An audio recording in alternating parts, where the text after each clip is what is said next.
credits could be given to the structure without the problems it inhabits. But with the remediation, further maybe damage the process of the historic tax credits. I mean, is there a point of remediation that would have to take place? Would they say, well, we'd love to give them to you, but we can't? I don't believe so. I'll qualify this by saying I'm not a historic preservation consultant. We would rely on Rosin to guide the city and the team through that process. But the remediation and bringing the building up. Once again, where is Rosin? Where is Rosin Preservation Firm? Had they been at the meeting, they would have been able to clarify a lot of things. Once again, we still don't know about those numbers. What are the historic tax credits? What are they? To current standards, really is a matter of public safety. The building is dangerous as it stands and it needs some work in order to make it ready and habitable again. Historic tax credits will just be contingent based on the stipulations of those programs, which provides value to the community through rehabilitation of old buildings like this. But I don't think it's not necessarily tied to the remediation. Did that answer your question, sir? Yes. Okay. All right, thanks, sir. I may have something later, but right now I'll set up. Thank you, Mr. Michell. Thank you, Matt.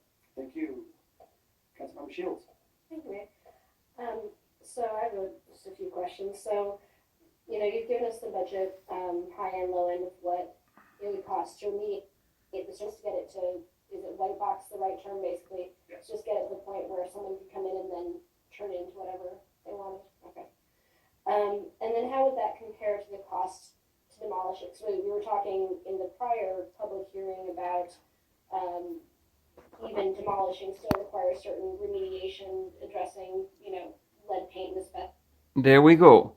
Hillary Shields, and I do have a lot of respect for her because she has been attending all the historic preservation meetings. She really has perfect attendance and she participates and she does ask questions. But I'm really puzzled as why is she jumping into the demolishing topic that is a little bit dark.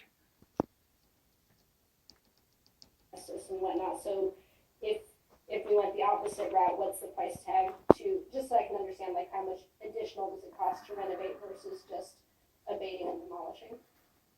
I think we would be somewhere south of $500,000. Okay, so an extra 2 to 3 million to preserve it. It probably could be a little less if it was a standard structure, but we're talking about a fairly surgical demolition, like I had said, in order to salvage some of these historic elements. Mm-hmm. Okay, well that's helpful. I appreciate that. And then right there, they are forgetting to take something into account. If the ice house were to be demolished at this point within this presentation here for $500,000, are we demolishing the ice house to have a parking lot or to have basically a nice lawn? No, not at all. In the very footprint of the ice house, we have this strange looking building, okay? And this building is not going to come in for free. So if you add the demolishing of this ice house, $500,000, plus this building, which is a little bit over $2 million, that is $2.5 million right there. Okay, so we really need to take that into account.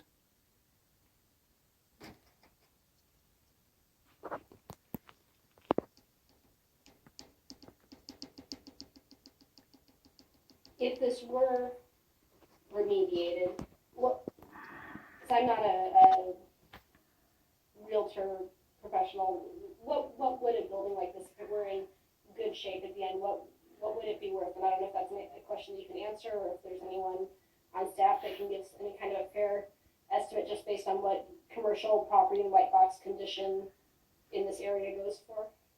That would probably be the best one for that. Yeah, that's a great question and a tough one, because really the value of the building at the end of the day is going to be based on the income from the lease and the creditworthiness of that tenant. So I don't want to give you a non-answer answer, but that's really how building value is going to be derived. Taking maybe one step back just in this whole discussion, I do want to note that as part of the selection committee, when we did an RFP for architect, GLMB came in, and I think they were maybe the only one, maybe of 2 out of 4 that did still show the ice house on their plan.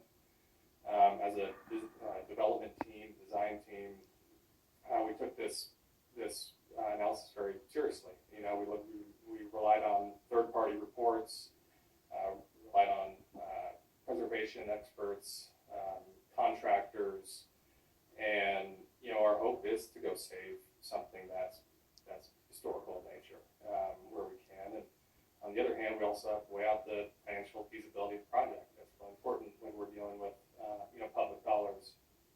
Also, we want to see the city's vision come to life. So, you know, I just want to make it known that as a development team and design team, you know, we went into it hoping that maybe we could salvage it. And because there's some authenticity in old buildings, and in our projects at Langford, we've revitalized old shopping centers, and there's a lot of value in that. So that was our hope. I know it's maybe beyond the question you initially asked, but I hope that provides some additional context. Councilor Michell, can I make him answer the question by asking an add-on question to that? Let me try first, and then if I don't get it, I'm going to definitely refer to you. So when I was just doing very rough back of the envelope math, say the structure is about roughly 3,000 square feet, 4,000 square feet. We're talking about a $3 million price tag. That's $1,000 a square foot.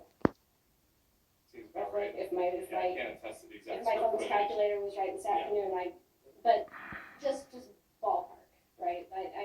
Well, between 3 and 4, there's a huge difference. Okay, so once again, it is important to get those numbers down right.